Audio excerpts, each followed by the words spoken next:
Hello friends, అందరికీ నమస్కారం. Welcome to SVPR talks channel. Simple thoughts, better life. ఆ ఈ రోజుల్లో మనం ఒక చాలా ఆసక్తికరమైన ట్రెండ్ చూస్తున్నాం. అంటే జీతం లక్షల్లో ఉన్నా కూడా నెలాఖరికి వచ్చేసరికి చేతిలో చిల్లిగవ్వ ఉండదు. సో ఈరోజు మన డీప్ డైవ్లో దీని గురించే మాట్లాడుకుందాం.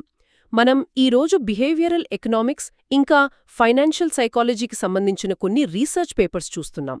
మన టాపిక్ ఏంటంటే డబ్బు నేర్పే పాఠాలు, అలాగే మానసిక ప్రశాంతత. అవును, ఇది నిజంగా చాలా ఇంట్రెస్టింగ్ టాపిక్. అంటే ఈ ఆర్టికల్స్ అన్నీ కూడా ఒకే విషయాన్ని గట్టిగా చెప్తున్నాయి. మామూలుగా అయితే మన సంపాదన పెరిగే కొద్దీ ప్రశాంతత కూడా పెరగాలి కదా, కానీ ఇక్కడ దానికి పూర్తిగా రివర్స్లో జరుగుతోంది. ఎగ్జాక్ట్లీ. దాన్నే మనం ఆ మిడిల్ క్లాస్ ట్రాప్ అంటాం కదా. నాకైతే ఇది అచ్చం ఆ ట్రెడ్మిల్ మీద పరిగెత్తడంలాగా అనిపిస్తుంది. మనం ఎంత స్పీడ్గా పరిగెత్తినా సరే మళ్ళీ అక్కడే ఉంటాం. అసలు ఈ ట్రాప్లోకి జనాలు ఎలా వెళ్తారు అంటారు? ఏంటంటే దానికి main reason life style creep. సోర్సెస్లో క్లియర్గా మెన్షన్ చేశారిది. అంటే మన ఆదాయం పెరిగిన ప్రతిసారి మన ఖర్చులు కూడా దానంతటవే పెరిగిపోతాయన్నమాట. నిన్నటి వరకు ఏదైతే లగ్జరీ అనుకున్నామో ఆదాయం పెరగ్గానే ఇవాళది అవసరంగా మారిపోతోంది. ఓ, అంటే ఇక్కడ అసలు సమస్య డబ్బు లేకపోవడం కాదు, ఆ వచ్చిన డబ్బును ఎలా మేనేజ్ చెయ్యాలి అనే అవగాహన లేకపోవడమే అంటారు. రైట్? కరెక్ట్. మనం ఎంత సంపాదిస్తున్నామనే దానికంటే మన ఖర్చుల మీద మనకు ఎంత కంట్రోల్ ఉందనేది ముఖ్యం. ఇక్కడే మనకు సోర్సెస్లో హ్యాపీ మనీ అనే కాన్సెప్ట్ గురించి చెప్పారు. అంటే మన అవసరాలకు కోరికలకు మధ్య ఖచ్చితంగా ఒక గీత గీయాలి అని. ఒక్క నిమిషం, ఇక్కడే నాకు డౌట్ వచ్చింది. ఆ గీత గీయడం అంటారు కానీ ప్రాక్టికల్గా అదసలు ఎలా సాధ్యమంటారు? ఏంటంటే ఆ గీత ఎక్కడ గీయాలి మనం? మంచి ప్రశ్న.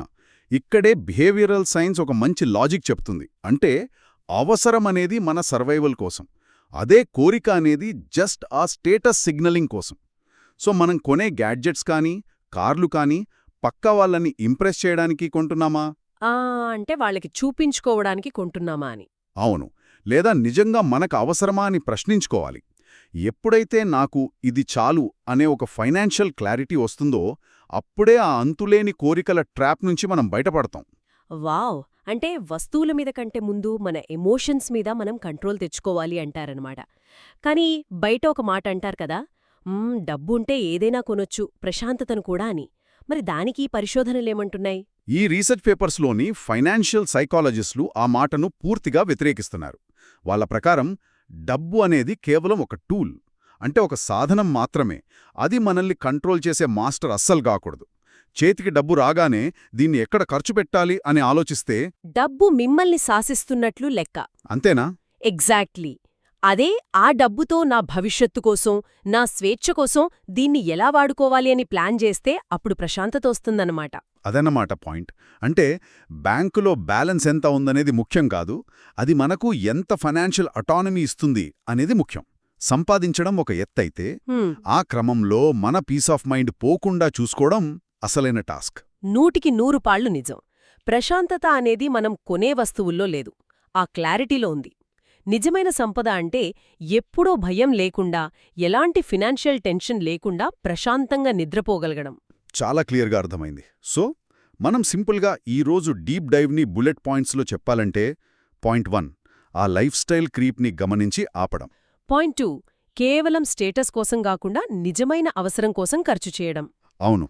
అలాగే పాయింట్ 3 డబ్బుని మనల్ని శాసించే యజమానిలా కాకుండా మనకు ఉపయోగపడే ఒక టూల్లాగా వాడడం. పర్ఫెక్ట్.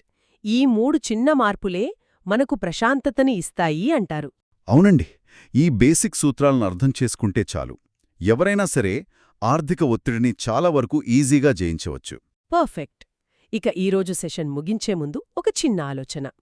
మనం రేపటి కంఫర్ట్స్ కోసం, భవిష్యత్తులో ఎప్పుడో వచ్చే ఆనందం కోసం ఈరోజు మన కళ్లముండున్న చిన్న చిన్న సంతోషాలను, అసలైన ప్రశాంతతను మనం ఎక్కడో బలిపడుతున్నామా?